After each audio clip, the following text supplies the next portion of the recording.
Okay,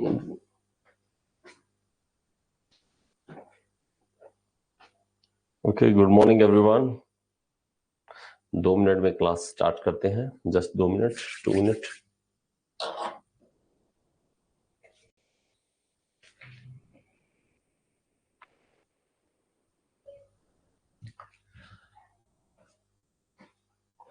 okay, सो हम जो कर रहे हैं वो है आर्क वेल्डिंग के बारे में।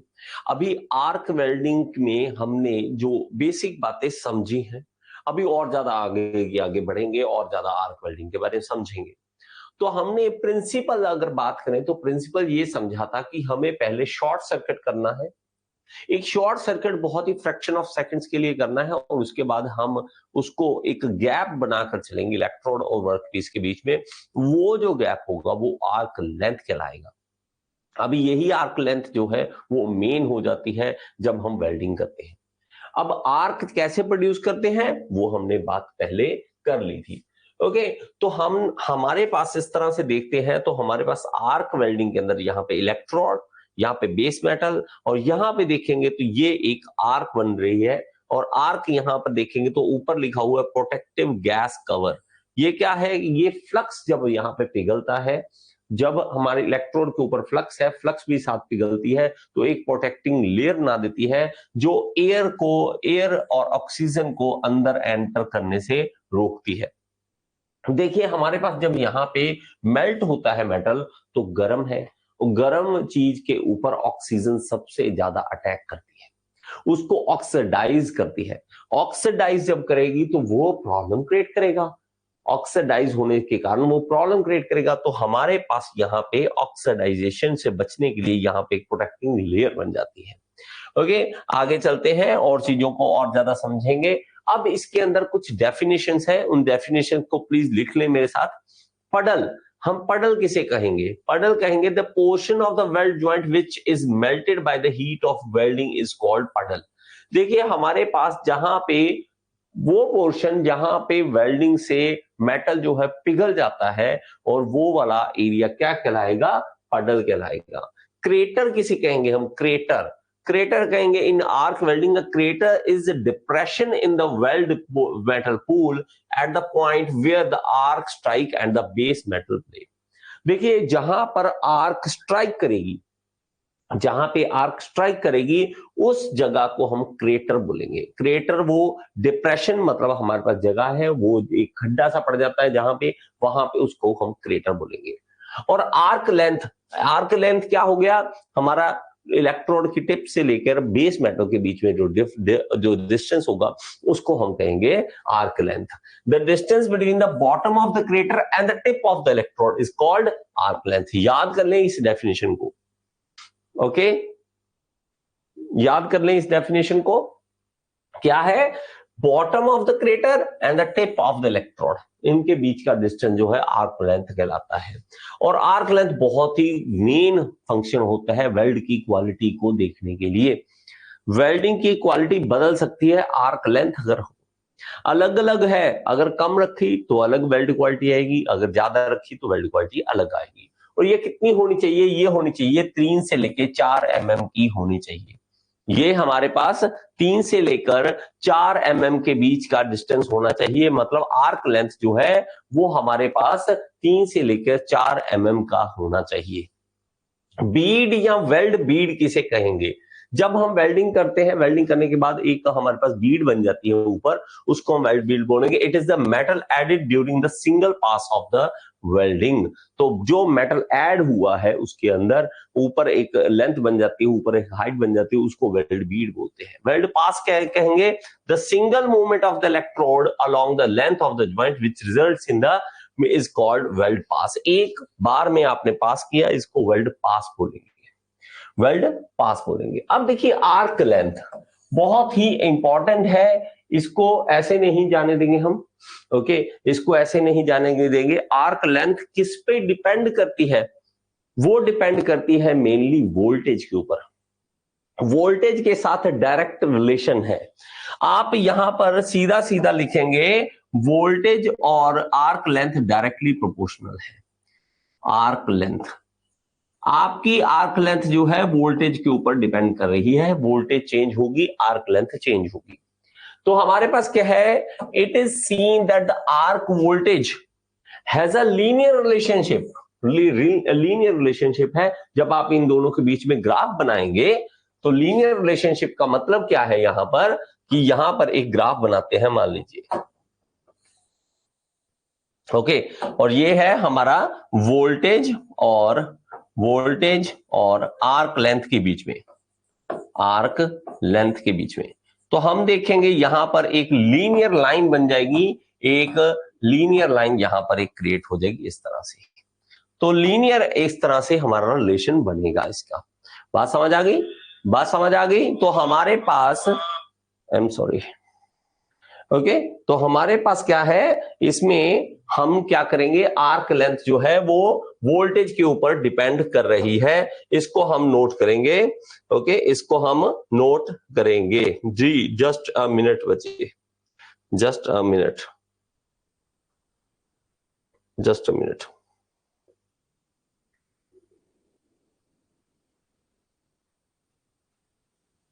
चलिए, ओके, बीच में फोन ने जरूर तंग करना होता है, ये जरूरी होता है कि फोन जरूर तंग करे बीच में। एक बार पता नहीं क्या प्रॉब्लम है इसकी, आना ही आना है फोन किसी न किसी का। तो ओके, चलिए अब चलते हैं, आगे चलते हैं और चीजों को समझते हैं। चलिए, तो हमारे पास क्या है, तो अब क्या कहेंगे, the arc voltage is directly proportional to arc length. तो आपके पास एक फॉर्मूला है V equal to A L plus B. हमारे पास इसके अंदर V क्या है, V है वोल्टेज, कितनी आप वोल्टेज रख रहे हैं, वोल्टेज कितनी रख रहे हैं, L है length of arc, length of arc, okay. तो ये है A और B कांस्टेंट है, A और B क्या है, कांस्टेंट है। तो ये हमारा एक रिलेशन बन जाएगा। आपको आर्क लेंथ का पूछा जा सकता है, प्लीज लिख लीजिए इसको, प्लीज लिख लीजिए इसको। अगर कोई प्रॉब्लम आए तो आप पूछ सकते हैं मेरे से, ओके, जल्दी से लिख लीजिए इसको। अगर कोई प्रॉब्लम आए तो मेरे से पूछ सकते हैं। चलिए, अब देखिए आर्क लेंथ हम इस तरह से इस पिक्चर में भी आपको दिखा रहे हैं, क्या हायर आर्क वोल्टेज है, आपके पास वोल्टेज जो है वो ज्यादा है, हायर है। तो यहां पे देखेंगे ये आर्क लेंथ भी ज्यादा है, ये देखिए ये आर्क लेंथ है। यहां पे लोअर आर्क वोल्टेज है तो यहां पे आर्क लेंथ भी छोटी है। आप इन दोनों में कंपैरिजन करके देखिए, यहां और यहां में कंपैरिजन करके देखिए, इन दोनों का कंपैरिजन करके देखिए, तब आपको ये चीज समझ आ जाएगी ये हमारा कितना ज्यादा डिफरेंस है। तो आर्क लेंथ जैसे ही चेंज होगी, मतलब वोल्टेज चेंज होगी, तो आर्क लेंथ भी हमारे पास चेंज होगा। ओके, आर्क लेंथ, अब आर्क लेंथ और ज्यादा समझिए। टू इंक्रीज आर्क, आर्क बढ़ाने के लिए क्या करना पड़ेगा, वोल्टेज बढ़ानी पड़ेगी। अब आपको सर वोल्टेज बढ़ा दो, लेकिन वोल्टेज बढ़ाना खतरनाक किसके लिए, ऑपरेटर के लिए हो सकता है। जैसे जैसे वोल्टेज बढ़ती जाएगी और उतना ज्यादा नुकसान हो सकता है वो ऑपरेटर के लिए। We need to increase voltage but within certain limit.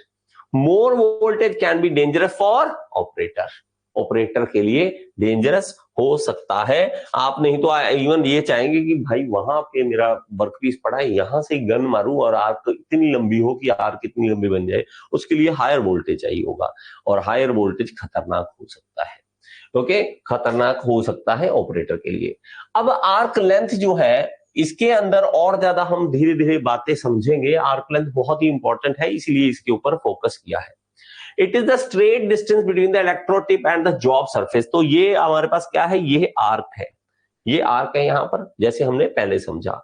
तीन तरह की हमारे पास आर्क लेंथ होती है, नॉर्मल, लॉन्ग और शॉर्ट। तीन तरह की हमारे पास है, नॉर्मल, लॉन्ग और शॉर्ट। तीन तरह की आर्क लेंथ हमारे पास होती है, तीन तरह की। नॉर्मल आर्क लेंथ में क्या होगा, नॉर्मल आर्क लेंथ में द करेक्ट आर्क लेंथ और normal arc length is approximately equal to the diameter of the core wire of the electrode. तो हमारे पास आर्क लेंथ जो है, इसमें आर्क लेंथ जो होगी वो इक्वल टू होगी डाया ऑफ इलेक्ट्रोड। ये आप याद कर लें, इसको याद कर लें, पूछा जाता है हमारे पास आर्क लेंथ नॉर्मल जो है वो इक्वल टू किसकी आ जाएगी, डाया ऑफ इलेक्ट्रोड के। लॉन्ग आर्क लेंथ में क्या होगा, इससे हम लॉन्ग में हम समझेंगे। तो लॉन्ग में क्या है, if the distance between the tip of the electrode and the base material is more than the diameter of core wire, dia से ज्यादा हो जाए तो मैं सीधा लिख देता हूं आर्क लेंथ जो है हमारे पास ज्यादा हो जाए डाया से, डाया ऑफ वायर से। ओके, शॉर्ट में क्या होगा, लेस देन होगा, तो आर्क लेंथ जो है वो कम हो जाए डाया से, तो हमारे पास ये शॉर्ट आर्क लेंथ बन जाएगी। इसको तो फॉर्मूला को दिमाग में ही बिठा लो, दिमाग में बिठा लो कि ये फॉर्मूला ही हमारे काम आएगा। तो हमारे पास arc length equal to dia of the electrode होनी चाहिए। ओके, इफेक्ट क्या है, अब मेन बात आ जाती है हमारे पास कि इफेक्ट ऑफ आर्क लेंथ इससे होगा क्या। A long arc makes a humming sound, एक आवाज आएगी, ज्यादा लॉन्ग हमारे पास आर्क होगी तो एक हमिंग साउंड आपको मिलेगी। द आर्क इज अनस्टेबल, ज्यादा लंबी होगी तो हमारे पास अनस्टेबल हो जाएगी। Causes oxidation of the weld metal, अगर ज्यादा लंबी हमारे पास आर्क लेंथ है तो ऑक्सीडेशन के चांसेस बढ़ते हैं। Fusion and penetration are poor, fusion और पेनिट्रेशन पुअर होगा, फ्यूजन अच्छी तरह से नहीं हो पाएगा। Poor control of the molten metal, ज्यादा हुआ तो हमारे पास मोल्टन मेटल भी पुअर होगा, उसके अंदर मोल्टन मेटल जो है वो पुअर कंट्रोल होगा उसका। Create more spatter resulted in wastage of electrode metal, spatter क्या होते हैं, स्पैटर हम जब देखते हैं तो हमारे पास यहां पर अगर आप वेल्डिंग करना चाहते हैं, मान लीजिए आप किसी जगह पर यहां पर वेल्डिंग करना चाहते हैं, तो आपके एक छींटे कहते हैं ना, जैसे वेल्डिंग के छींटे इधर उधर उड़ के आप देखोगे यहां यहां यहां छींटे पड़े हैं, ये हमारा वेस्टेज है, जो आपके इलेक्ट्रोड है उसकी वेस्टेज हो रही है, मेटल की वेस्टेज हो रही है। तो ये लॉन्ग आर्क के कारण ये प्रॉब्लम हो सकती है, हो सकती है। एक में इसमें कुछ कुछ क्वेश्चन जो है मैं आपको दिखाता रहूंगा साथ साथ, ताकि आपको समझ आती रहे, ठीक है। देखिए चमन सिंह पटेल, मैंने प्राइवेट कर रखा था चैट को, ओके चलिए बाद में देखते हैं चमन सिंह जी, बाद में देखते हैं। देखिए हमारे पास क्या है, क्वेश्चन है, कुछ क्वेश्चन देखिए हमारे पास। What is the normal open circuit welding voltage for the transformer used in welding by AC power, normal open circuit voltage क्या है। ओपन सर्किट वोल्टेज का मतलब है जब हमने दूर रखा हुआ है इलेक्ट्रोड, ओपन पड़ा है मतलब आप वेल्डिंग नहीं कर रहे हैं, उस टाइम कितनी वोल्टेज होनी चाहिए, तो 50 से लेके 90 वोल्ट होना चाहिए। कितना होना चाहिए, 50 से लेके 90 वोल्ट होना चाहिए हमारे पास नॉर्मल ओपन सर्किट वोल्टेज जो है। अब इलेक्ट्रिक आर्क वेल्डिंग में हमने और बहुत सारी चीजें समझी, इसके अंदर हमें समझना क्या है, ओपन सर्किट वोल्टेज क्या है, इसको और एक नाम कहते हैं no load voltage. No load voltage मतलब आप वोल्ट इसके ऊपर लोड नहीं डाल रहे हो, is the voltage that exist between the electrode and the job. Electrode और जॉब के बीच में हम जब गैप रखते हैं तो वो हमारे पास क्या होगा, वहां पे ओपन सर्किट वोल्टेज होगा। When welding is not in progress, जब वेल्डिंग नहीं हो रही, क्योंकि जैसे ही आप वेल्डिंग स्टार्ट करते हैं तब वोल्टेज ड्रॉप होता है, वहां पे वोल्टेज ड्रॉप हो जाता है। Okay, the open circuit voltage must be at least 30-35 in DC, not less than 50 to 55 in AC. तो ये भी ध्यान रखें, डीसी में 30 से 35 से कम नहीं होनी चाहिए और 50 से 55 से कम नहीं होनी चाहिए एसी के अंदर। Open circuit for AC electric arc welding is typically ranging between 50 to 90, 50 से 90 के बीच में रहती है एसी के केस में। एसी का अलग याद रखें, डीसी का हमेशा याद रखना है कि कम ही रखेंगे, हमारे पास वोल्टेज और ज्यादा कम हम इसके अंदर रखेंगे। ओके जी, तो आपको समझ आ रहा है, ये चीजें समझ आ रही हैं, नो इश्यू। ओके, लाइट थोड़ी सी कम कर लेंगे हम। ओके चलिए अब देखते हैं और ज्यादा हम क्वेश्चन की ओर बढ़ते हैं आगे। चलिए, विच of the following is a solid state welding, इसमें से कौन सी सॉलिड स्टेट वेल्डिंग है, जल्दी से दिमाग लगाइए। Projection ultrasonic electronic beam welding, friction stir, projection laser, projection ultrasonic diffusion या ultrasonic explosive diffusion electronic beam welding. तो हमारे पास कौन सी है इसमें से जल्दी से क्वेश्चन करिए। सॉरी, ये वाला पहली आंसर दिखा दिया आपको, सॉरी। तो third is the right answer, projection, ultrasonic और डिफ्यूजन वेल्डिंग, ये हमारे पास राइट आंसर है। तो हमारे पास ये वाला कौन सा है, ये है solid state welding, solid state welding. Okay, solid state welding. Which of the following is a solid state joining process?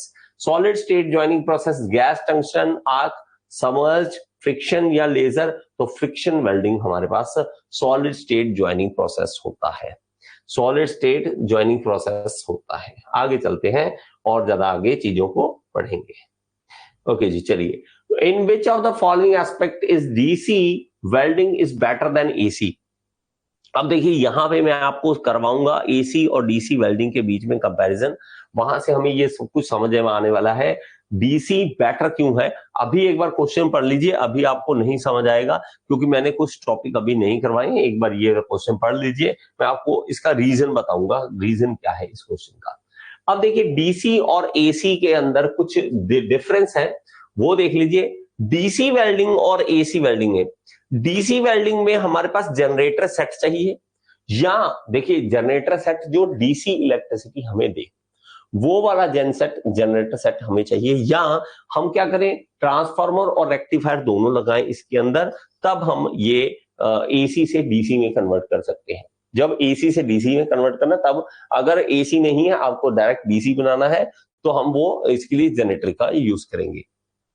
AC welding में only the transformer is required, इसमें सिर्फ ट्रांसफार्मर रिक्वायर्ड है। Cost of equipment is high, इसमें cost of equipment ज्यादा होता है, और arc stability अच्छी होती है। इसका रीजन मैं अभी पूरा आपको बताऊंगा, रीजन क्या है, आर्क स्टेबिलिटी क्या होती है, इसके बारे में आज ही पढ़ लेंगे हम। आर्क स्टेबिलिटी इसके अंदर बेटर है, ये याद रखें। आर्क स्टेबिलिटी इसके अंदर लेस होती है, ये चीज ध्यान में रखें। The heat produce is uniform, इसके अंदर जो हीट प्रोड्यूस होगी वो यूनिफॉर्म होगी। ओके, हीट जो प्रोड्यूस होगी वो यूनिफॉर्म होगी, और इसके अंदर हीट प्रोड्यूस जो है वो यूनिफॉर्म नहीं होगी। एसी के अंदर both bare and coated electrode can be used, इसके अंदर only coated electrode should be used. तो हमारे पास ये रीजन होते हैं कुछ, वो आपको पता होने चाहिए, साथ साथ हम पढ़ेंगे। इसके अंदर हम देख लेते हैं, हमारे पास ये डीसी वेल्डिंग का है, ये एसी वेल्डिंग का है। एसी का, डीसी में हम देख लेते हैं, हमारे पास operating power factor is high. Power factor हम पढ़ते हैं इलेक्ट्रिकल सब्जेक्ट में, पावर फैक्टर होता है, इसके अंदर आप याद रखें हमारे पास पावर फैक्टर जो है हाई होता है, इसके अंदर पावर फैक्टर लो होता है। Okay, it is safer since there no load voltage is low, हमारे पास लोड वोल्टेज बहुत कम होती है। नो लोड मतलब ओपन सर्किट वोल्टेज 30 से लेकर 35 होती है, और इसलिए इसका डेंजरस नहीं है। It is dangerous since no load voltage is high, इसके अंदर ज्यादा होती है। The electric energy consumption is 5 to 10 kilowatt hour per kilogram of deposited material। तो इलेक्ट्रिकल एनर्जी कंजप्शन इतना होता है 50 से लेके 10, और इसके अंदर एनर्जी जो है 3 से लेके 4 किलोवाट आवर पर किलोग्राम होती है। आर्क ब्लो जो है occurs due to the presence of the non uniform magnetic field, ये आर्क ब्लो भी आज ही पढ़ेंगे हम। ये याद रखें कि आर्क ब्लो है जो डीसी में ज्यादा खतरनाक होता है, एसी में खतरनाक नहीं होता है। The efficiency is low due to the rotating parts, तो हमारे पास यहाँ पे एफिशिएंसी कम है क्योंकि रोटेटिंग पार्ट्स हैं। यहाँ पे efficiency is high due to the absence of the rotating part, इसके अंदर रोटेटिंग पार्ट कोई भी नहीं है। यहाँ पे डीसी में हम देखेंगे तो डीसी में हमारे पास ज्यादा, डीसी में जो है हमारे पास क्या है, रोटेटिंग पार्ट्स होते हैं, मतलब जनरेटिंग सेट जो है उसके कारण। ओके जी, चलिए ये आज चीजें आर्क ब्लो वगैरह सब कुछ पढ़ेंगे। अब एक चीज मैंने आपको बतानी थी, वोल्टेज और करंट के बीच में जो थोड़ी सी बातें हैं वो और लिखिए। Voltage is the measurement of electric pressure, ये हमें पता है, मैंने आपको पहले भी बताया कि धक्का जो है इलेक्ट्रॉन्स को वो वोल्टेज देता है। तो वोल्टेज एक तरह का धक्का है, वो धक्का दे रहा है। Voltage controlled the maximum gap the electron can jump to form an arc, तो कितना वो गैप में से इलेक्ट्रॉन को धक्का दे सकता है वो वोल्टेज कहलाता है। Voltage, welding voltage associated with the welding temperature, तो हमारे पास वेल्डिंग टेम्परेचर से रिलेशन रखता है। ओके, एम्परेज देखें, एम्पियर जो है हमारे पास measurement of the total number of electrons flowing, कितने नंबर ऑफ इलेक्ट्रॉन यहाँ पे फ्लो कर रहे हैं उसको हम एम्परेज बोल देते हैं। Amperage control the size of arc, तो हमारे पास साइज ये भी है, देखिए वोल्टेज में हमारे पास लेंथ भी है, साइज भी करंट के ऊपर भी डिपेंड करता है। The higher the amperage setting the higher the heat produce by the welding, ये मेन है। अगर आपको पूछे कि लेंथ ऑफ द आर्क, वो वोल्टेज पर है। अगर आपको पूछे हीट कौन ज्यादा प्रोड्यूस करेगा, तो वो करंट है। हीट अलग चीज है, आर्क लेंथ अलग चीज है। ओके, नेक्स्ट चलते हैं। Each diameter of the electrode has the recommended minimum and maximum amperage. अगर आप कोई इलेक्ट्रोड आपके पास है तो वो एक स्पेसिफिक करंट के लिए बनी है कि भाई साहब इतने ही करंट को ये बर्दाश्त कर सकती है, इससे ज्यादा करंट बर्दाश्त नहीं कर सकती। आप ज्यादा हाई करंट पे इसको इस्तेमाल करेंगे, ये खुद ही पिघल जाएगी, बिना आप काम किए ही उसको पिघला सकते हो, इतना ज्यादा एम्परेज का डिफरेंस रहता है। ओके, इसके कारण रहता है। अब देखिए कुछ टेक्निक्स है, हम जब इनके बारे में पढ़ते हैं वेल्डिंग के बारे में, तो वेल्डिंग की कुछ टेक्निक्स है जिसके बारे में हमें बहुत ज्यादा जरूरी है पढ़ना। वेल्डिंग टेक्निक तीन तरह की है, एक है मैनुअल वेल्डिंग, एक है सेमी ऑटोमेटिक वेल्डिंग और ऑटोमेटिक वेल्डिंग। तीन तरह की हमारे पास इसके अंदर आ जाती है, तीन तरह की। मैनुअल वेल्डिंग में कैसे आएगा, जब देखिए दो तरह की, आप ध्यान रखना, दो तरह का हमें मोशन चाहिए होता है। हम जब इलेक्ट्रोड होल्डर से पकड़ते हैं, उसको पकड़ते हैं, यहां पे इलेक्ट्रोड है, यहां पे मान लीजिए इलेक्ट्रोड है। अब इलेक्ट्रोड या दो तरह से मोशन करेंगे, एक तो हमने वेल्डिंग के साथ साथ आगे बढ़ना है। देखिए मान लीजिए मैं वेल्डिंग कर रहा हूं, हाथ मेरा लीनियर मोशन, इसको मैं क्या कहूंगा, लीनियर मोशन। और इलेक्ट्रोड जब पिघलेगी, बात समझेंगे, इलेक्ट्रोड जो है पिघल रही है लगातार, अगर पिघलेगी तो ये देखो, अगर पिघलेगी तो ये गैप बढ़ेगा, गैप बढ़ेगा, इसलिए मैं अपने हाथ को थोड़ा नीचे लेके जाऊंगा। मतलब ये रॉड जो है वो भी आगे की ओर नीचे की ओर जानी चाहिए, इसको हम फीड बोलते हैं। दो तरह का हमारे पास आ गया मोशन। एक तो आ गया जहां पर हम देखेंगे, अब इसको ध्यान से देखना किस चीज से कह रहा हूं। एक तो आ गया लीनियर मोशन, जिसके अंदर वेल्डिंग के साथ साथ हम आगे बढ़ रहे हैं, इसको हम क्या बोलेंगे, लीनियर मोशन। वेल्डिंग के साथ साथ हम चलते हैं आगे की ओर, लीनियर मोशन, लीनियर मूवमेंट हमारे पास हो रहा है।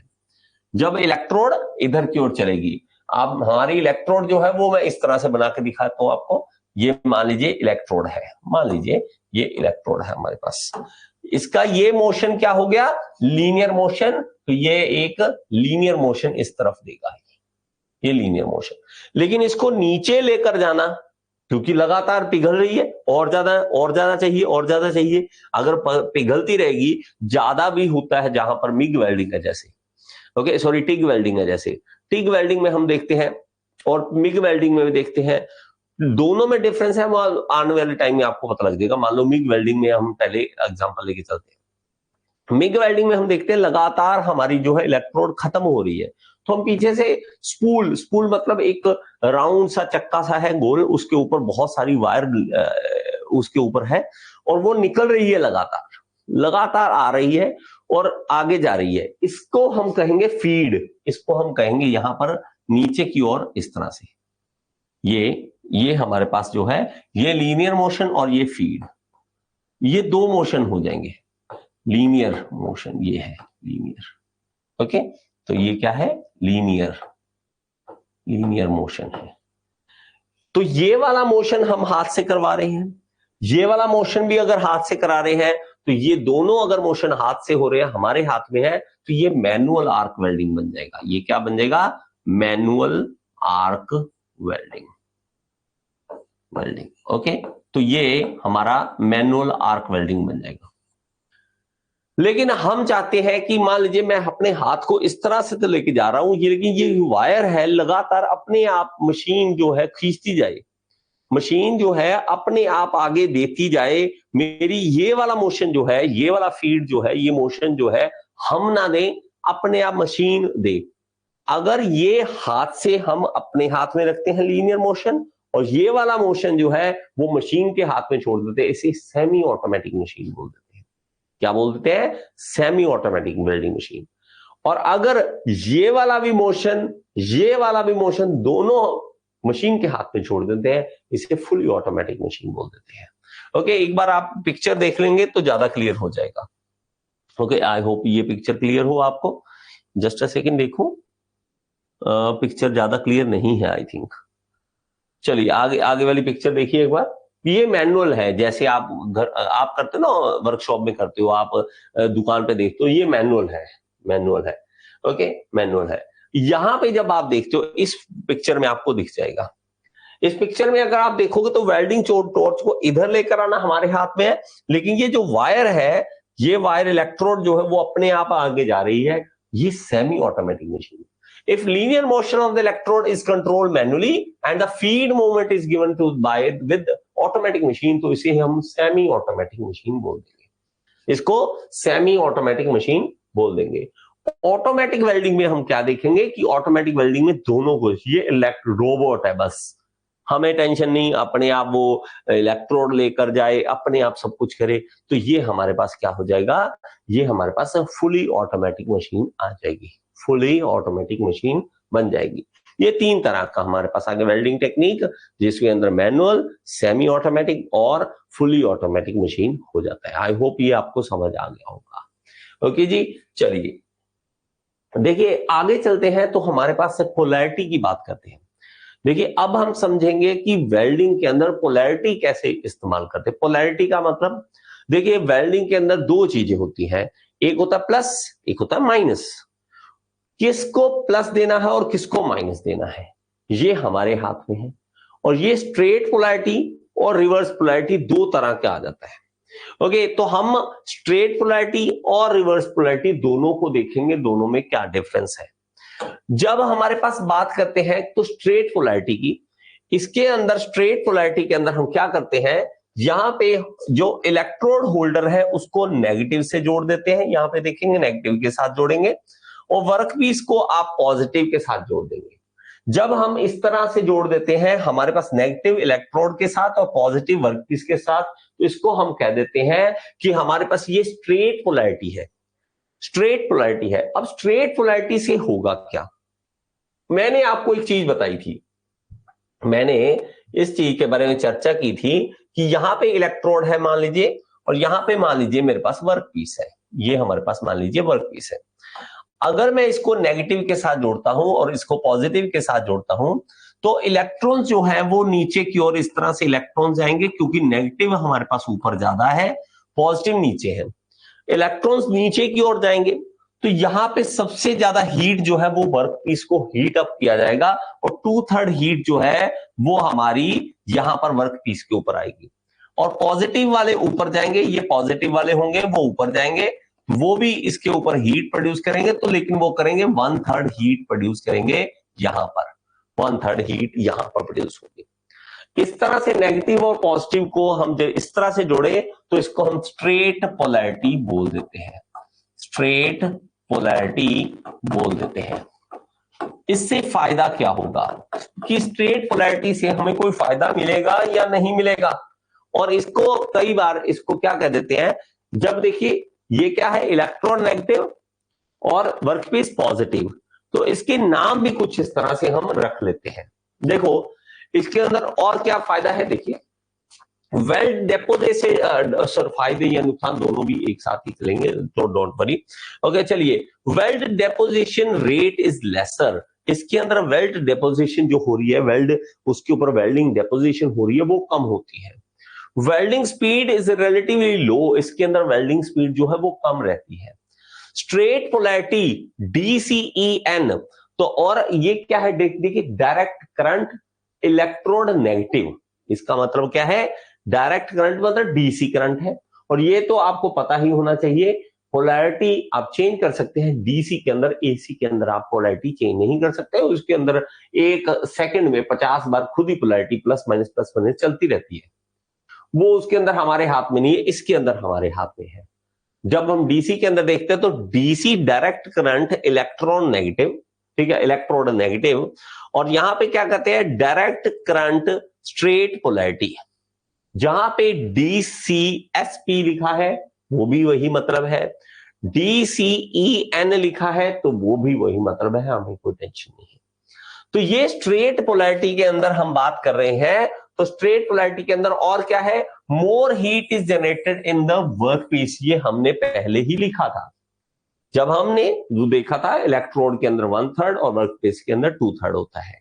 High thickness high melting point can be welded, इसके अंदर हाई थिकनेस वाली जो होगी हमारे पास वर्क पीस, उसके ऊपर हम काम कर सकते हैं इसके साथ, क्योंकि जो हमारा वर्क पीस है उसके ऊपर हीट ज्यादा आ रही है, वेल्डिंग ज्यादा जल्दी हो सकती है।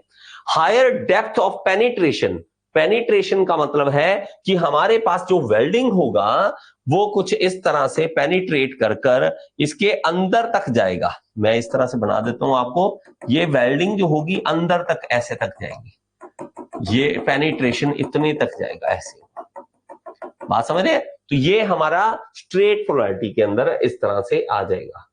अब आते हैं रिवर्स पोलैरिटी में, तो हम उल्टा कर देंगे।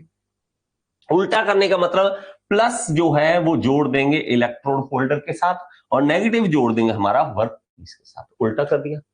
तो हमने क्या किया, इसको कुछ नाम रखेंगे और कुछ बातें देखेंगे। उल्टा है उससे उल्टा है, रिवर्स पोलैरिटी है। Weld deposition rate is high, उसके अंदर लो था। इसके अंदर वेल्डिंग स्पीड जो है वो हाई हो जाती है, उसके अंदर लो थी हमारे पास। यहां पे देखेंगे DCEP बोल देते हैं। तो हमारे पास क्या है, direct current electrode positive, direct current reverse polarity. तो आपको नाम याद रखने हैं, इसी तरह आपको एग्जाम में देखने को मिलेंगे। मोर heat is generated in the electrode, तो हमारे इलेक्ट्रोड के अंदर अब उल्टा हो जाता है हमारे पास। क्यों उल्टा हो जाता है, क्योंकि हमारे पास इलेक्ट्रॉन्स जो है वो अलग तरह से फ्लो करेंगे। अब हमारे पास ये मान लीजिए इलेक्ट्रोड है और ये मान लीजिए वर्कपीस है, और वर्कपीस इसके अंदर थिकनेस कम रखेंगे, थिकनेस कम रखेंगे। और यहां पे देखेंगे हमारे पास, देखेंगे जहां पे हमारे पास वर्कपीस पतले होते हैं, थिकनेस कम होती है, वहां पर हम ये रिवर्स पोलैरिटी का यूज करते हैं। क्योंकि हमने क्या किया है, इसको अब पॉजिटिव बना दिया है, इसको नेगेटिव बना दिया है। अब इलेक्ट्रॉन ऊपर की ओर जाएंगे, तो ये गैप हम थोड़ा सा ज्यादा कर लेते हैं।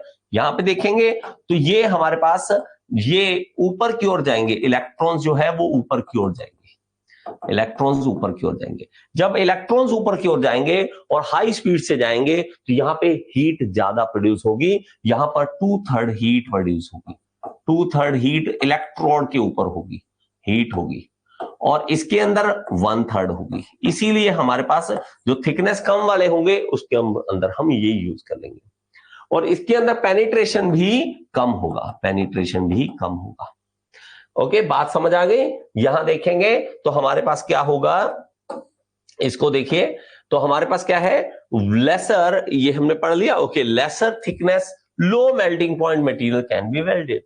अगर मेल्टिंग पॉइंट किसी का कम है और थिकनेस भी कम है तो हम क्या कर सकते हैं, उसके अंदर हम रिवर्स पोलैरिटी यूज कर सकते हैं। Lesser depth of penetration, penetration की डेप्थ भी कम रहती है। बात समझ आई। स्ट्रेट पोलैरिटी और रिवर्स पोलैरिटी में डिफरेंस पता लगा। ये डायरेक्ट जो है क्वेश्चन हमें पूछे जाते हैं, हमें पता होना चाहिए इसके अंदर। तो आपको समझ आया या नहीं आया जरूर बताते रहा करो। ओके, जो भी लाइव है मुझे बताते रहा करें कि इसको समझ आया या नहीं आया। ये कोर्स जो है SSC JEE RRB JEE सबके लिए है, सभी बच्चे all in one EJE course में आते रहते हैं। ओके जी, देखिए आगे नेक्स्ट चलते हैं। ओके, तो हमारे पास इसके अंदर कुछ पॉइंट्स और हैं, इसके अंदर कुछ पॉइंट्स और हैं, उसको नोट कीजिए। जब हमारे पास स्ट्रेट पोलैरिटी और रिवर्स पोलैरिटी और AC करंट के बीच में भी हम डिफरेंस देखेंगे। तो हमारे पास देखिए इलेक्ट्रॉन्स एंड आयन फ्लो, हमारे पास देखिए स्ट्रेट पोलैरिटी में हमें पता है इलेक्ट्रॉन्स नीचे जाते हैं, आयंस ऊपर जाते हैं। इसके अंदर देखेंगे रिवर्स में तो हमारे पास इलेक्ट्रॉन ऊपर जाते हैं, आयंस नीचे आते हैं। और हमारे पास इसमें क्या होता है, AC के अंदर हमारे पास दोनों तरफ इलेक्ट्रॉन इधर उधर भी जाएंगे, आयंस इधर उधर भी जाएंगे। ये बहुत मेन है। इसके अंदर हमने क्या देखा था कि 66% जो है, 2/3 जिसे कह देते हैं, 66% जो है प्लेट हीट होती है और 33% इलेक्ट्रोड हीट होती है। इसके अंदर 33 हीट जो है वो प्लेट पर और 66% इलेक्ट्रोड पर होती है। इसके अंदर नहीं, इसके अंदर 50-50 का खेल चलता है। 50% हीट हमारी होगी किसके ऊपर, इलेक्ट्रोड, और 50 हमारी वर्कपीस के ऊपर। Oxide cleaning, no cathodic cleaning action, हमारे पास इसके अंदर कोई भी एक्शन इस तरह का कैथोडिक क्लीनिंग का एक्शन नहीं होता है। स्ट्रॉन्ग कैथोडिक क्लीनिंग एक्शन होता है। तो हमारे पास इसमें हाफ साइकिल क्लीनिंग, मतलब इसके अंदर एसी के अंदर क्या होता है, हाफ, कभी इधर हमारे पास साइकिल चलेगा, कभी प्लस कभी नेगेटिव, कभी प्लस कभी नेगेटिव, तो ये होता है हमारे पास। ओके, बीड पेनिट्रेशन जो है वो डीपर होता है, ये देखिए ये डीप जाएगा, यहाँ पे शैलो मतलब ऊपर ऊपर रह जाएगा, यहाँ पे मॉडरेट रहेगा, बीच में रहेगा। ओके, बीड विड्थ जो है वो नैरो बनेगी इसके अंदर, बीड विड्थ इसके अंदर वाइड बनेगी, उसके अंदर मॉडरेट बनेगी। HAZ मतलब हमारे पास जो है हीट अफेक्टेड जोन जो है वो वाइड रहेगा इसके अंदर। वो क्या है हीट अफेक्टेड जोन, अभी मैं आपको बताता हूं। इसके अंदर नैरो रहेगा, इसके अंदर मॉडरेट रहेगा। फ्यूजन जो है प्रॉपर मेल्टिंग होगी, इसके अंदर इनसफिशिएंट मेल्टिंग होगी, इसके अंदर मॉडरेट मेल्टिंग होगी, इसके अंदर मॉडरेट होगा। अब ये देखिए हीट अफेक्टेड जोन क्या होता है। हीट अफेक्टेड जोन है is that area of metal, okay बात समझिए। ओके, तो हम समझने वाले हैं कि हीट अफेक्टेड जोन जिसे HAZ बोला जाता है वो होता क्या है। देखिए जब हम वेल्डिंग करते हैं तो वेल्डिंग जिस पॉइंट पर हमें करनी होती है, जहां पर वेल्डिंग करनी है एग्जैक्टली जिस पॉइंट पे, वहां पे तो हम हीट दे रहे हैं और वो जगह मेल्ट भी हो रही है, लेकिन उसके आसपास का एरिया भी गर्म हो जाता है, आसपास का एरिया भी गर्म हो जाता है। वो एरिया जो हीट के इफेक्ट में आ गया, वो जोन जो हीट के इफेक्ट में आ गया, एक्स्ट्रा एरिया, उसको हम HAZ बोल देते हैं, हीट अफेक्टेड जोन बोल देते हैं। तो हम लिख लेते हैं हीट अफेक्टेड जोन क्या है, is that area of metal that has not been melted, melt नहीं हुआ, and has undergone changes in properties as a result of being exposed to relatively high temperature during welding। तो हम देखते हैं कि हमने वेल्डिंग तो यहां करनी थी, लेकिन ये एरिया भी गर्म हो गया होगा। यार कोई बड़ी बात तो है नहीं कि मैं कहूं सिर्फ यही गर्म होना चाहिए, आसपास का एरिया तो गर्म होगा। ये एरिया गर्म होने के कारण इसके अंदर प्रॉपर्टीज चेंज आ जाती है, प्रॉपर्टीज में बदलाव आ जाते हैं, क्योंकि हमने हीट ट्रीटमेंट कर दिया एक तरह से, इसकी प्रॉपर्टीज में चेंजेस आएंगे और ये HAZ कहलाएगा, और ये एरिया खास बन जाता है क्योंकि प्रॉपर्टीज चेंज हो चुके हैं इसकी, इसका भी हमें ध्यान रखना होता है। इसको हम HAZ हीट अफेक्टेड जोन बोल देते हैं। आई होप आपको ये चीज समझ आ गई होगी। ओके, चलिए देखिए आगे हम समझते हैं कि हमारे पास मशीन जो है, जो वेल्डिंग कर रहे हैं, उसके इक्विपमेंट कौन कौन से हम यूज करेंगे।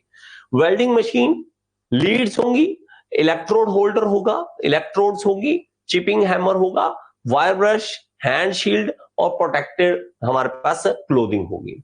तो हमारे पास ये कुछ बेसिक होते हैं पार्ट्स, जो हमें, जो चीजें हमें चाहिए होती है वेल्डिंग के लिए, वेल्डिंग के लिए हमें चाहिए होती है। सबसे पहले हम बात करते हैं कि हमारे पास वेल्डिंग मशीन, अब वेल्डिंग मशीन जो है वो दोनों तरह की हो सकती है, AC भी हो सकती है और DC भी हो सकती है, दोनों हो सकती है।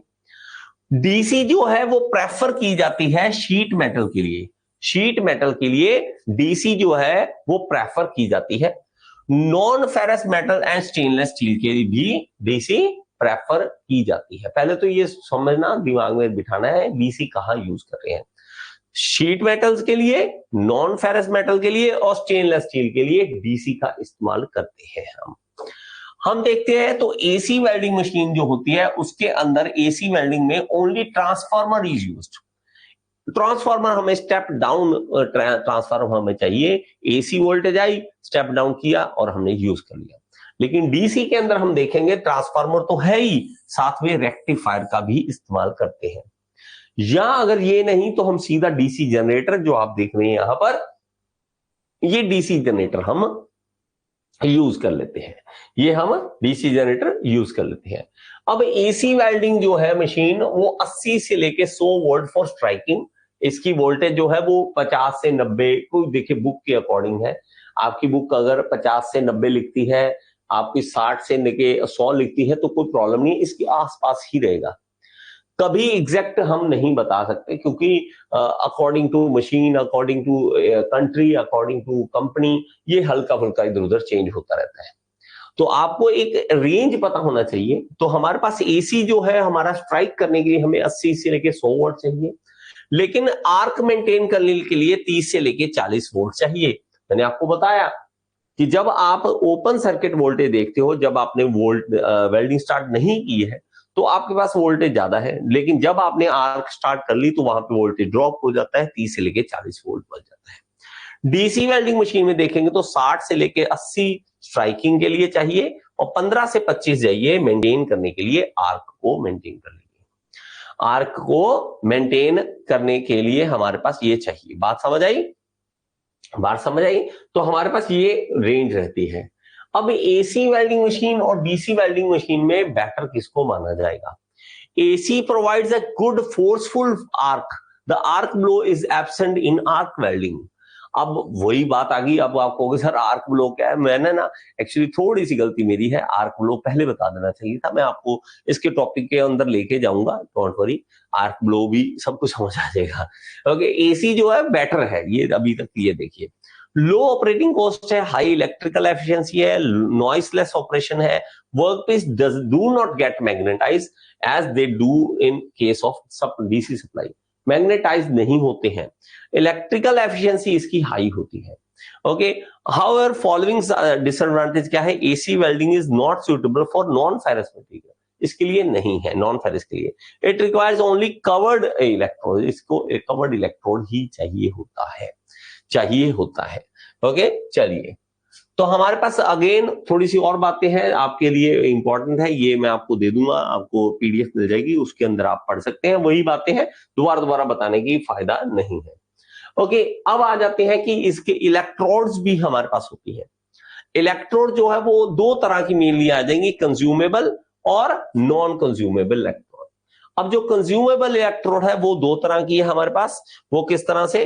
वो है हमारे पास एक बेयर इलेक्ट्रोड, आप देख सकते हैं यहाँ पे बेयर इलेक्ट्रोड, और दूसरी है फ्लक्स कवर्ड इलेक्ट्रोड। तो हमारे पास फ्लक्स कवर्ड है, फ्लक्स कवर्ड इलेक्ट्रोड है। तो हमारे पास यहां पे देखेंगे तो नॉन कंज्यूमेबल इलेक्ट्रोड जो है वो दो तरह की, कार्बन और ग्रेफाइट इलेक्ट्रोड है, और दूसरी है टंगस्टन इलेक्ट्रोड। टंगस्टन इलेक्ट्रोड, ये बेसिक इसके आ जाते हैं, बेसिक क्लासिफिकेशन इसकी आ जाती है। ओके, चलिए आगे। वेल्डिंग इलेक्ट्रोड जो है इसके बारे में और ज्यादा हम पढ़ते हैं, उसके बारे में और ज्यादा हम समझ लेते हैं। थोड़ा सा इसको जूम आउट कर लेते हैं, ये देख लीजिए। ओके, चलिए, वेल्डिंग इलेक्ट्रोड जो है किसे कहेंगे? जब हम देखते हैं, ये आपने देखा ही होगा वेल्डिंग इलेक्ट्रोड, अगर आपने कभी वेल्डिंग का मशीन भी देखा है तो आपने इलेक्ट्रोड जरूर देखा होगा, इस तरह का कुछ दिखता है। An electrode is the piece of wire और रॉड ऑफ मटेरियल और alloy which is used in welding for providing heat input देने के लिए। It carries current for welding, तो वेल्डिंग का करंट जो है वो उसके थ्रू से निकलना है, इलेक्ट्रोड में से निकलना है। One and is gripped in the holder and arc is set up in the other and. एक ग्रिप कर लेंगे ऐसे और यहाँ पे आर्क होगी, तो इलेक्ट्रोड हमारी बेसिक फंक्शन हमारा इस तरह से आ जाता है। अब देखेंगे तो हमारे पास कंज्यूमेबल इलेक्ट्रोड, ये सबसे ज्यादा यूज होती है। कंज्यूमेबल इलेक्ट्रोड हम देखते हैं कि जब सबसे ज्यादा होती है, लगातार जो चलती रही, कंज्यूम होती रहती है। आप वेल्डिंग करते रहते हो और हमारी जो इलेक्ट्रोड है वो लगातार खत्म होती रहती है, तो हमारे पास क्या आ जाएगा? It melts continuously as the welding start.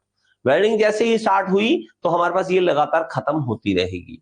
It is continuously fed to the welding, लगातार हम फेड करते रहते हैं, आगे देते रहते हैं। अब ये दो तरह की होती है, बेयर इलेक्ट्रोड और कोड इलेक्ट्रोड, दो तरह की होगी हमारे पास। एक होगी बेयर, जो इसके मतलब ये है कि ये कपड़े नहीं पहना रखे, और दूसरे कपड़े पहना, मतलब फ्लक्स। जब हमने इलेक्ट्रोड अकेली छोड़ दी तो उसको हम बेयर बोलेंगे, अगर उसके ऊपर फ्लक्स चढ़ा दिया तो उसको हम फ्लक्स कवर्ड कहेंगे, कवर्ड इलेक्ट्रोड बोलेंगे। अब देखते हैं हमारे पास बेयर इलेक्ट्रोड जो है वो क्या है? Electrode without flux coating, flux coating के बिना हमारे पास जो होती है उसको हम बेयर बोल देते हैं। लेकिन इसके नुकसान है, देखिए, जब हम फ्लक्स नहीं लगाते, ये एक नुकसान वाली चीज है, ये प्रॉब्लम क्रिएट करती है। कैसे? फ्लक्स जो है मैंने आपको बताया एक प्रोटेक्टिंग लेयर बना देती है ताकि ऑक्सीजन, नाइट्रोजन, हवा में जो गैसेस है वो इसके ऊपर अटैक ना कर पाए। लेकिन भाई साहब आपने फ्लक्स यूज नहीं किया, आपने यूज कर ली बेयर इलेक्ट्रोड, अब ये ऑक्सीजन और नाइट्रोजन इसके ऊपर अटैक करेगा।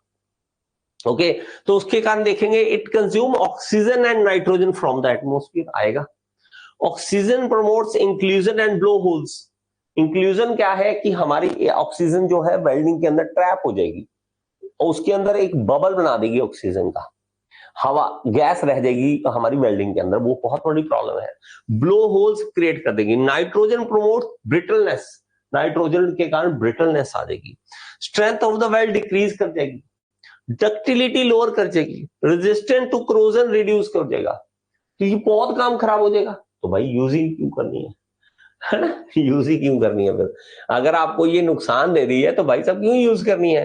ओके, लेकिन हम कहते हैं कहाँ यूज करते हैं, जैसे कि हम टिग वेल्डिंग के अंदर हम इसको यूज कर लेते हैं।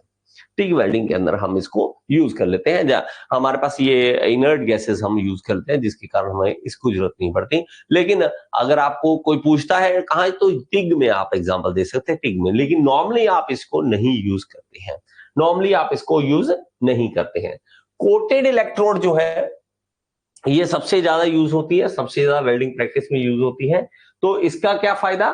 फ्लक्स हमारा फायदा देगा इंप्योरिटी निकालने के लिए, एटमॉस्फेयर प्रॉपर बनाने के लिए। Slag forming constant as silicate, manganese oxide and iron oxide इसके अंदर हमारे पास होते हैं। ठीक है, deoxidize constant as graphite aluminium इसके अंदर होता है। क्या क्या होता है इलेक्ट्रोड के इसके कांस्टेंट टू इंप्रूव, हमारे पास क्या होगा? Arc characteristics as sodium oxide, calcium oxide, magnesium oxide and titanium oxide, ये आर्क को स्टेबल बनाने के लिए। Binding material as sodium silicate, potassium silicate, ये हमारा सब कुछ क्या होता है? कोटेड इलेक्ट्रोड के ऊपर होता है।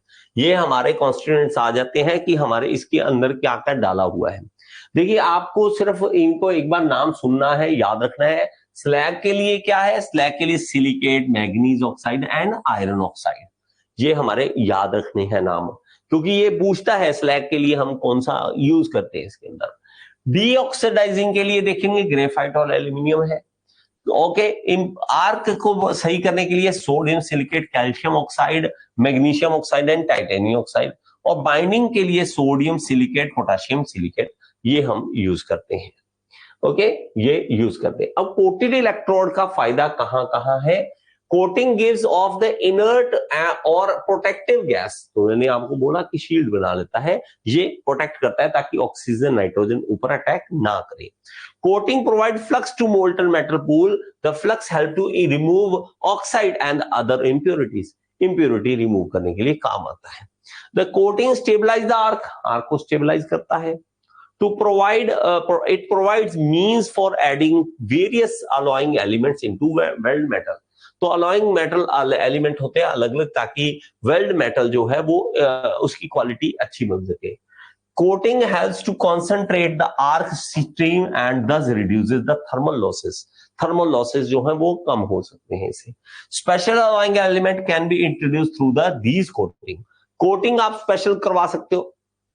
आपकी कंपनी बड़ी है, आपको लगता है कि मुझे ये कैरेक्टरिस्टिक्स हमें चाहिए, ऐसा हमें चाहिए, तो आप इलेक्ट्रोड बनाने वाली कंपनी को बोल सकते हैं कि फ्लक्स ऐसे वाला हमें चाहिए, ऐसे वाला फ्लक्स ये मटेरियल वाला हमें चाहिए, ताकि हमारी जो है क्वालिटी ऑफ वेल्ड इंप्रूव हो सके, वो आप इसके अंदर ऐड करवा सकते हो। ओके, नॉन कंज्यूमेबल इलेक्ट्रोड देखते हैं, जैसे कि टिग वेल्डिंग में आप देखते हो, तो ये हमारी इलेक्ट्रोड जो है वो पिघलेगी नहीं, ये कंज्यूम नहीं होगी। Do not melt during welding, नहीं मेल्ट करती। मेंटेन द आर्क, आर्क को मेंटेन रखती है। Made up of high melting point temperature, तो हाई मेल्टिंग पॉइंट टेम्परेचर होगा तभी तो वो पिघलेगी नहीं भाई, इतनी गर्मी, इतना आग पकड़ रहा है फिर भी नहीं पिघल रही, तो भाई साहब बढ़िया मटेरियल की होनी चाहिए। किसकी? कार्बन ग्रेफाइट या टंगस्टन की, कार्बन की, ग्रेफाइट की, टंगस्टन की, ये आप बना सकते हो। कार्बन या ग्रेफाइट जो इलेक्ट्रोड है वो डीसी वेल्डिंग में आप यूज करते हो, इसको याद रखिए। टंगस्टन इलेक्ट्रोड जो है वो एसी और डीसी दोनों में यूज कर सकते हैं। टंगस्टन सबसे ज्यादा यूज होता है, टंगस्टन सबसे ज्यादा यूज होता है, हम इसके अंदर पढ़ेंगे आगे आने वाले टाइम में, और ज्यादा इसके अंदर पढ़ेंगे। ओके जी, इसके अलावा हम छोटे छोटे जो इक्विपमेंट यूज करते हैं, जैसे कि चिपिंग हैमर। चिपिंग हैमर आप देखोगे इस तरह से होता है, स्प्रिंग लगा होता है, आप ऐसे धक धक लगे होते हो, एक्स्ट्रा जो हमारे पास पैटर्न्स हैं, ऊपर वेल्डिंग का एक्स्ट्रा बीड बन जाता है जो आपको तोड़ना है, उसको तोड़ने के लिए हम इसका इस्तेमाल करते हैं।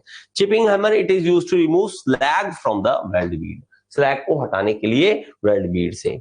इसके अलावा अब वायर ब्रश होता है, वायर ब्रश किसके लिए? क्लीनिंग करने के लिए। आप कभी भी देखना कोई भी वेल्डिंग करनी हो पहले उसको साफ कर लेना, बस वेल्डिंग करना है वर्कपीस को पहले साफ कर लेना, क्लीनिंग कर लेना, रस्ट लगी हो, मिट्टी लगी हो, साफ करना, वायर ब्रश आपके पास है, आप कर सकते हो।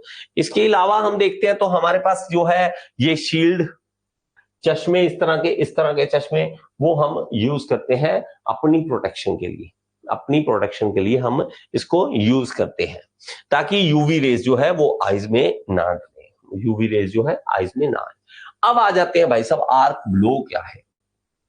आर्क ब्लो क्या है? मैंने आपको पहले बताया आर्क ब्लो है, आर्क ब्लो है, आर्क ब्लो है। आर्क ब्लो है क्या? इसको बड़े ध्यान से समझना, आर्क ब्लो है क्या? आप इतनी सी बात समझेंगे, ओके, तो अब हम समझने वाले हैं आर्क ब्लो के बारे में। आर्क ब्लो होता क्या है, इसको कैसे हम समझ सकते हैं और इसको कम भी कर सकते हैं, कुछ आइडिया हमारे पास होते हैं। आर्क ब्लो होता क्या है? आर्क हम देखते हैं कि हम जब वेल्डिंग करते हैं वहां पे एक आर्क बनती है।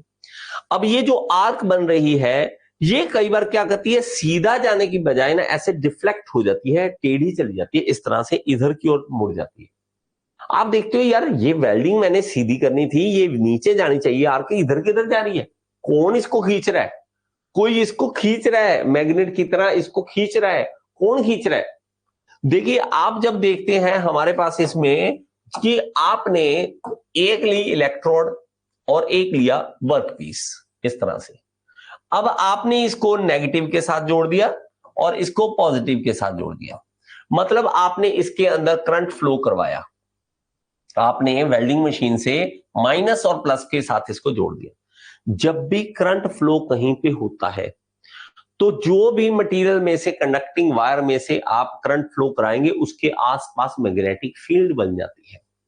क्या आपको पता है ये आपने सुना होगा, 10th में 9th में आप पढ़ते हो, तब आप समझते हो उसके अंदर कि जब भी वायर में से, किसी भी कंडक्टिंग वायर में से या किसी भी कंडक्टिंग कोई चीज है उसमें से करंट पास करता है तो उसके अराउंड मैग्नेटिक फील्ड बन जाती है। जो कुछ इस तरह से, आपको मैं अभी एक पिक्चर दिखा देता हूं, इस तरह से हम पढ़ते हैं। अगर करंट इस तरह से ऊपर की ओर जा रहा है तो हमारी मैग्नेटिक फील्ड कुछ इस तरह से बनेगी, इस तरह से। अगर हमारी ये करंट इस तरह से ऊपर से नीचे आ रहा है तो ये हमारी मैग्नेटिक फील्ड इस तरह से बनेगी। हमारी मैग्नेटिक फील्ड डिपेंड करती है डायरेक्शन किस तरह से करंट का। तो हमारी मतलब मैग्नेटिक फील्ड बनती है, सिंपल सी ये बात समझ लीजिए कि करंट निकलेगा तो मैग्नेटिक फील्ड बनाएगा। मैग्नेटिक फील्ड का मतलब भाई साहब मैग्नेट बना देगा, वो मैग्नेट बना देगा। अब हम देखते हैं कि इसके अंदर भी मैग्नेटिक फील्ड होगी, इसके अंदर मैग्नेटिक फील्ड होगी, इसके अंदर भी मैग्नेट होगी, मैग्नेटिक फील्ड होगी। अब होगा क्या, जब तो ये सीधा यहां पे है, सीधा यहां पे है, यहां पे मैग्नेटिक फील्ड होगी, इसका ध्यान करना, ये देखना। जब तो वो सेंटर में है तो ठीक है, सेंटर में है तो इसकी आर्क जो है वो सीधी चलेगी। मैं थोड़ा सा गैप बना देता हूं इसके ऊपर ताकि आपको थोड़ी ज्यादा अच्छे से समझ आए। ओके, ये देखना, अब देखना। अब मेरे पास क्या है, ये आर्क जो है वो सीधी चलती है, मैग्नेटिक इधर से भी इधर से दोनों तरफ से हमारा फोर्स लगता है तो हमें कोई दिक्कत नहीं आती ज्यादा। लेकिन जैसे ही हम कॉर्नर पर जाते हैं, हम क्या करेंगे, इसको एक कॉर्नर पर लेके चलते हैं, मान लीजिए यहां पर, मान लीजिए यहां पर हम पहुंच गए। अब ये यहां तक था, ओके, बात समझ आई आपको? ये हम कॉर्नर पे पहुंचे, जैसे ही हम यहां पर पहुंचे तो ये मैग्नेटिक फील्ड और ये मैग्नेटिक फील्ड के कारण आर्क जो है इधर को आने स्टार्ट हो जाएगी। आर्क को खींचा जाएगा इस मैग्नेटिक फील्ड के द्वारा, इस तरफ इस तरह से डिफ्लेक्ट हो जाएगी, ये डिफ्लेक्ट हो जाएगी और हमारी आर्क जो है जहां जानी चाहिए वहां नहीं, कहीं और जाने स्टार्ट हो जाती है, और कहीं जाना स्टार्ट हो जाती है, टेढ़ी। आप देखेंगे यार ये खींची क्यों जा रही है आर्क, इसको आर्क ब्लो कह देते हैं। जैसे आप कहते हैं कैंडल ब्लो करना, जैसे हम कैंडल जल रही है, आप क्या कहते हो, इस तरह से ब्लो किया और जो कैंडल जो है उसके आर्क हमने ब्लो कर दिया एयर को और उसके कारण कैंडल बुझ गई। तो कैंडल इस तरह से आर्क उसकी इस तरह से हो जाती है, आग जो है वो साइड में हो जाती है। इसी तरह हमारे पास इसके अंदर भी यही इफेक्ट देखने को मिलता है। अब आप देखोगे, आई होप ये पिक्चर आपको क्लियर हो, आपकी वेल्डिंग जो है वो खराब होनी स्टार्ट हो जाएगी। वेल्डिंग इधर उधर स्पैटर जो है वो इधर उधर बिखरने स्टार्ट हो जाएंगे, क्योंकि वेल्डिंग को वो आर्क को वो खींच रहा है, इधर उधर खींच रहा है, तो उसके कारण ये प्रॉब्लम आती है। और ये जो है, ये देखिए मैग्नेटिक फील्ड आपस में 90 डिग्री का एंगल बना रही है। आपका जो आर्क है वो टेढ़ा जाना स्टार्ट हो जाएगा। नॉर्मली ये एजेस पे इफेक्ट होता है, लेकिन बीच में भी इसको इफेक्ट कहीं कहीं देखने को आपको मिलेगा। आर्क जो है वो इस तरह से डिफ्लेक्ट होना स्टार्ट हो जाएगा। तो इस तरह से देखेंगे आपका ये मैग्नेटिक फील्ड के कारण ये डिफ्लेक्ट होना स्टार्ट हो गया। इस पिक्चर से आपको क्लियर हो जाएगा, इस पिक्चर से आपको क्लियर हो जाएगा। तो आर्क ब्लो जो है वो मैग्नेटिक फ्लक्स के कारण हमारे पास इसके अंदर आता है। और ये घटना जो है वो डीसी के अंदर सबसे ज्यादा आती है। डीसी सप्लाई में पॉजिटिव और नेगेटिव वही रहते हैं जहां है, वो चेंज नहीं होते। एसी में ये प्रॉब्लम नहीं आती। क्यों नहीं आती एसी के अंदर? अगर आप देखेंगे तो एसी के अंदर ये प्रॉब्लम नहीं आएगी। क्यों नहीं आएगी वो हम इसके पिक्चर से हम क्लियर कर लेते हैं। ये हमारे पास मान लीजिए यहां पर है। अब इसमें होगा क्या, एसी के अंदर हम समझते हैं क्या, 50 हर्ट्ज की सप्लाई हमें मिल रही है इंडिया के अंदर। एक सेकंड में 50 बार प्लस चलेगा, मतलब 50 बार वो चेंज करेगा। साइकिल जो है 50 साइकिल आ जाएंगे, तो 25 बार वो करेगा प्लस, 25 बार करेगा माइनस। कभी ये प्लस होगा, कभी ये माइनस होगा। जब ये माइनस होगा ये प्लस हो जाएगा, ये प्लस हो जाएगा, ये माइनस हो जाएगा, ये माइनस होगा, ये प्लस हो जाएगा। तो plus minus plus minus plus minus, कभी इधर कभी इधर।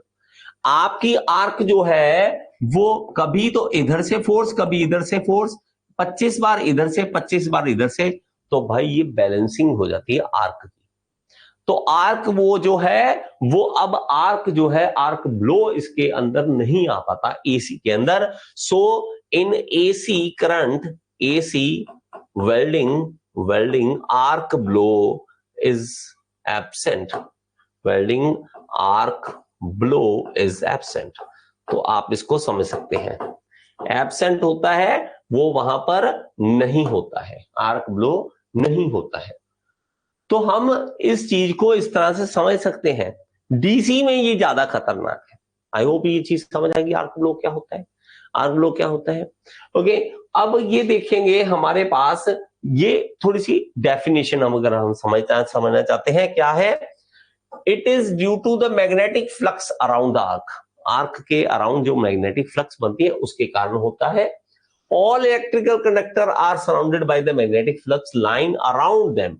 तो हमारे पास उसके अराउंड जो मैग्नेटिक फ्लक्स होती है, when electrode move forward these flux lines move with the electrons, तो फ्लक्स लाइन उसके साथ साथ जाती हैं। But when the weld comes to the edge of the plate, flux moves out of the base plate. जैसे ही वो इधर जाता है तो वो out of the base plate से साइड में होने लग जाता है। तो उसमें क्या है, which is not possible, so high magnetic pull of arc is there. तो मैग्नेटिक पुल जो है बहुत ज्यादा उसके ऊपर इफेक्ट करता है। कैसे? मैंने आपको जैसे यहाँ पे दिखाया कि आपका जो एंड पे पहुंचेगा, आपका ये कॉर्नर पे पहुंचता है यहां पर, तो ये आउट ऑफ द बॉक्स नहीं जा सकता। ये मैग्नेटिक फ्लक्स यहां पर है, यहां पर है, तो ये इसको खींचता है इस तरफ। तो हाई मैग्नेटिक पुल जो है वो हमारा इसके ऊपर आ जाता है। इसी को हम क्या कहते हैं, आर्क ब्लो बोलते हैं। It result in excessive patterns आपके जो है छींटे जो है वो इधर उधर बिखरने शुरू हो जाते हैं। इसको हम आर्क ब्लो बोल देते हैं, इसको हम आर्क ब्लो बोल देते हैं। तो मैग्नेटिक आर्क ब्लो इज, तो क्या है, रिसेंट वेल्डिंग टेक्निक है use to weld material, occurs when welding near equator, phenomena of occurrence pattern because of the magnetic flux created in DC arc welding. So D is the right answer. D is the right answer. Arc blow is more common किसमें होती है, DC with straight polarity में ज्यादा होती है, ये याद रखें। ये स्ट्रेट पोलैरिटी में ज्यादा होती है, स्ट्रेट पोलैरिटी में ज्यादा होती है। इसको जी को ध्यान में रखें, स्ट्रेट पोलैरिटी के साथ और ही ज्यादा खतरनाक होती है। ओके जी, चलिए, तो ये आज का टॉपिक था। किसी को भी कोई भी अगर प्रॉब्लम आती है तो ऐप में मुझे मैसेज जरूर करा करें। कोई भी मैं कोशिश करता हूं कि आप सबके रिप्लाई करूं, नहीं हो पाता, हम में से बहुत सारे स्टूडेंट की डिमांड रहती है कि कॉल पे बात कीजिए, तो कॉल पे मेरे बच्चे मुश्किल होता है हर किसी को सेटिस्फाई करना कि कॉल आपकी उठाई जाए, 10 मिनट 15 मिनट आपकी प्रॉब्लम सॉल्व की जाए, तो वो थोड़ा मुश्किल रहता है, क्योंकि अपने काम, घर के काम, फैमिली, सबको टाइम देना जरूरी होता है। ओके जी, थैंक यू सो मच, और इसी तरह मेरे साथ जुड़े रहें, और अब कल दोबारा आगे शिक्षा स्टार्ट करते हैं। Thank you.